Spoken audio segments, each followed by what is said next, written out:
আজকে Dharanji union BNP কর্তৃক আয়োজিত আজকের এই বিশাল সম্প্রীতি সমাবেশে উপস্থিত আজকের সভার সভাপতি এবং বিভিন্ন পর্যায় থেকে আসা নেতৃবৃন্দ, ছাত্রদল, যুবদল, স্বেচ্ছাসেবক দল সবাইকে জানাই বাংলাদেশ জাতীয়তাবাদী ছাত্র দলের পক্ষ থেকে সংগ্রামী সালাম ও শুভেচ্ছা। প্রিয় ভাই, আজকে আমরা এখানে উপস্থিত হয়েছি, আসলে কথা বলার কিছু নেই, অনেক কথা ছিল, যেহেতু সময় কম, বক্তা বেশি, আমরা সিনিয়র নেতৃবৃন্দের কথা শুনব। শুধু আমি একটি কথা বলে শেষ করব। এরকম একটি দিনে ধরঞ্জি স্কুল মাঠে আমরা একটি সম্মেলন করেছিলাম।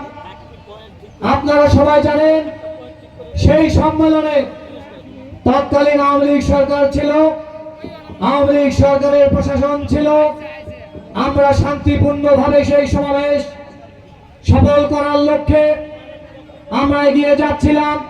ইতিমধ্যে আওয়ামী লীগের কিছু সন্ত্রাসী বাহিনী সমাবেশে উপস্থিত হয়ে আমাদের মঞ্চে পেট্রোল বোমা মেরে আগুন দিয়ে জ্বালিয়ে দিয়েছিল। তারই পরিপ্রেক্ষিতে আওয়ামী লীগের বিভিন্ন স্থানের নেতৃবৃন্দের প্ররোচনায় 5 মিনিট থানা পুলিশ এবং ডিবি পুলিশ সেখানে আমাদের নেতা কর্মীদের উপর লাঠিচার্জ করে আহত করেছিল, গ্রেপ্তার করেছিল, মামলা রুজু করে তাদেরকে কারাগারে প্রেরণ করেছিল, আমাদের নেতৃবৃন্দের উপর হামলা করেছিল। আমাদের নেতারা তখন অনেক সিচুয়েশন মোকাবেলা করে তাদেরকে সেখান থেকে মুক্ত করে।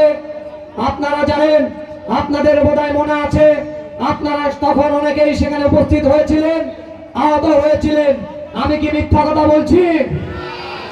তাহলে আমরা ছাত্র দলের পক্ষ থেকে এই খুনি হাসিনা সরকার যখন ছিল, আমাদের উপর অত্যাচার করেছিল, খুনি হাসিনা বাংলাদেশে থাকতে পারে নাই, পালিয়ে চলে গেছে ভারতে।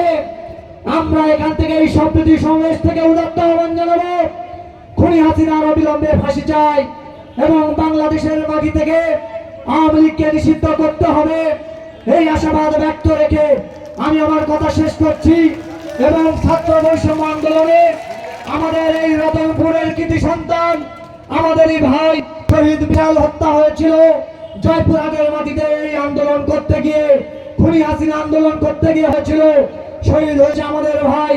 তার হত্যার বিচার চাই এবং তার হত্যার বিচার, তার হত্যার সাথে যারা জড়িত তাদের দৃষ্টান্তমূলক শাস্তি দাবি করে আমি আমার কথা শেষ করছি। বাংলাদেশ জিন্দাবাদ, ছাত্রদল জিন্দাবাদ। সবাইকে ধন্যবাদ।